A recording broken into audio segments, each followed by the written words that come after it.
Drop an ice cube into a glass of water. Watch the level rise. Now wait for it to melt. Watch what happens. Nothing. The level does not move. The cube was already in the water. It was already taking up space. When it melted, nothing new was added. The glass stayed exactly the same. Most people assume the opposite. They see images of icebergs breaking apart in the Arctic, ice shelves collapsing into the Southern Ocean, sea ice retreating across maps and satellite footage. And they connect those images to rising seas. The connection feels obvious.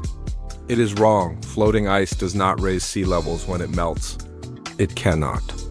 The physics do not allow it. The threat is somewhere else entirely. It is sitting on solid ground. In Greenland, in Antarctica, in mountain glaciers across 6 continents, land ice, frozen water that is not currently in the ocean at all. And the scale of what is stored there, and the speed at which it is now moving, is something most people have never heard described in full. This video fixes that. The physics first, floating ice does not significantly contribute to sea level rise when it melts. It is already in the water. The volume it displaces as ice is approximately equal to the volume of water it adds when it melts. That rule applies to icebergs. It applies to Arctic sea ice. It applies to the massive floating ice shelves around Antarctica. All of it sits inside the ocean already. All of it is already counted in the ocean's volume. Melting changes the form of that ice. It does not add to the total. There is one small exception worth knowing. Fresh water is less dense than salt water. So, when floating freshwater ice melts into the salty ocean, it takes up marginally more volume.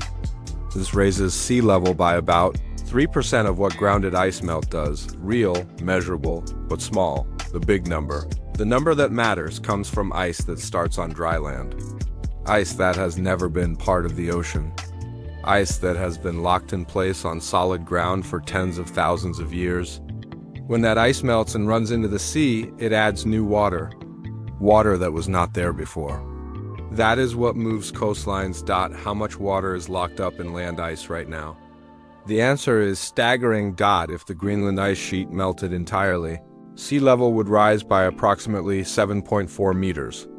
If the Antarctic ice sheet melted entirely, sea level would rise by approximately 57.9 meters. Combined with all other glaciers, the total rise would exceed 60 meters. 0.60 meters. That is not a disaster movie number. That is the actual inventory of frozen water. Sitting above sea level on land right now, London, New York, Mumbai, Shanghai, Miami, Tokyo, Bangkok, every one of those cities disappears. Long before that total is reached, the melting is not a future event. It is underway. Ice loss from the Greenland ice sheet increased 7-fold between the early 1990s and the mid-2010s, from 34 billion tons per year to 247 billion tons per year. Antarctic ice loss nearly quadrupled over the same period. Greenland alone accounts for 20% of current sea level rise. Every year it sends water into the ocean that was not there before. Water that will not return to land. The ocean does not give it back. Here is where the floating ice becomes important again. Not because it melts, because of what it is holding in place. Picture a glacier. A river of ice kilometers thick, moving slowly downhill toward the coast under its own weight. Gravity is pulling it toward the sea. Millions of years of accumulated ice pressure is pushing from behind. The glacier wants to flow. It flows. When it reaches the coastline, it extends out over the water. It becomes a floating shelf of ice, still connected to the glacier behind it. Still thick enough to press back against the land ice and slow its forward movement. Ice shelves do not directly contribute to sea level rise when they break apart because they are already floating. But when an ice shelf collapses, the glacier it was holding back accelerates. That is the mechanism. The ice shelf is not a passenger. It is a brake. It pushes against the land ice and holds it in place. When the shelf weakens, when warm ocean water eats at it from below, when cracks spread across its surface from above, the braking force disappears. The land ice behind it moves faster, reaches the sea sooner, adds more water. Sea levels rise faster. This is not theoretical. It has already happened. Several ice shelves around the Antarctic peninsula have collapsed in recent decades. Every time the glaciers feeding those shelves sped up. Every time more land ice reached the ocean, one glacier has become the focus of more scientific alarm than any other on Earth. Thwaites Glacier in West Antarctica is roughly the size of Florida. Over the past 30 years, its flow toward the sea has nearly doubled. If Thwaites collapsed entirely into the ocean, sea levels would rise by 65 centimeters, more than 2 feet. That alone would reshape coastlines worldwide. But Thwaites is not just one glacier. Thwaites acts as a natural dam holding back surrounding ice in West Antarctica. If it collapsed, scientists estimate global sea level could ultimately rise around 10 feet.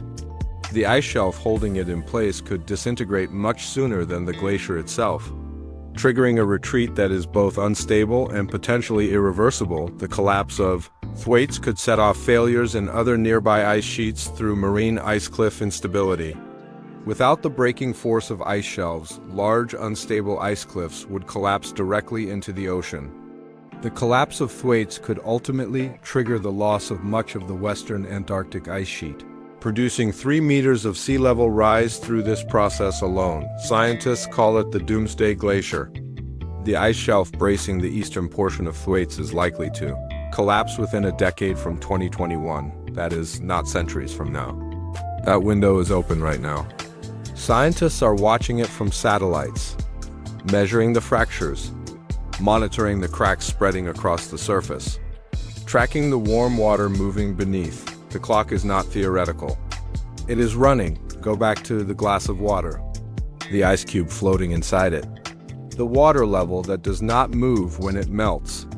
That is the beginning of the understanding, not the end of it. Now, picture a different image. The same glass. But this time there is a block of ice sitting on the rim of the glass, half hanging over the water. It is being held in place by a smaller wedge of ice pressed against the inside wall, partly resting on the glass, partly floating in the water below. Warm the water. Watch the wedge thin. Watch cracks appear across its surface. Watch the moment when it gives way. The block on the rim is no longer held. It slides, it falls, it hits the water. The level in the glass jumps. That is what is happening in Antarctica right now. The wedge is the ice shelf. The block on the rim is the land ice. The warming water below is the ocean, rising in temperature, eating at the shelf from underneath. Between 1979 and 2023, the Antarctic ice sheet lost an average of 107 billion tons of ice per year. For every centimeter of sea level rise, around 6 million people face coastal flooding, the 2021 IPCC report concluded that the planet has already entered a phase of irreversible sea level rise lasting thousands of years. Irreversible, not pausing, not reversing, irreversible. The warming that produced this cannot be undone in any time frame. That means anything to people alive today. The question left is not whether seas will rise. It is how fast, and how much of the land ice reaches the ocean before the process slows. The icebergs in every nature documentary are spectacular. They split from glaciers in thunderous explosions of ice and spray. They drift. They glow blue in the polar light. They melt. They disappear. They are not the problem. The problem is what stands behind them on dry land. Ice that has been frozen in place for tens of thousands of years. Ice that is now moving toward the coast, toward the water, toward the ocean that is already waiting for it. The floating ice is not raising the sea, but it is the only thing still holding back what will. If this channel earns a return visit, subscribe and share it with one person who needs to understand this. Drop the coastline you are thinking about in the comments. Thanks for watching.